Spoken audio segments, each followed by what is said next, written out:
नमस्कार मंडळी. आता झाला आहे उन्हाळा सुरू. उन्हाळा सुरू झाला म्हटलं की आपल्याला आठवण येते ती एकदम थंडगार पाण्याची. कारण की आपल्या हंड्यातील म्हणा, टिप्पीतील म्हणा किंवा दुसरी कुठं ठेवतं आपण पाणी साठवून ते एकदम गरम होतं आणि आपल्या जुन्या माठामध्ये पण पाणी एकदम थंड होत नाही नवीन माठासारखं. तर ही एक ट्रिक यूज करून तुम्ही एकदम नवीन माठासारखं किंवा फ्रीजसारखं थंड पाणी बनवू शकता, ते पण तुमच्या जुन्या माठामध्ये.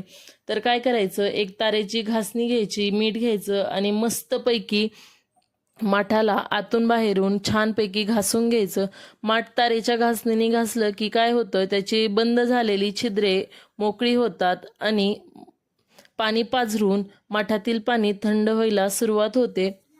एकदा माठ घासून घ्यायचा, मग काय 2 दिवस आपल्या साध्या पाण्याने भरून ठेवायचा. कारण की माठ घासला की त्याचा मातीसारखा वास येतो, जसा नवीन माठाचा येतो तसा.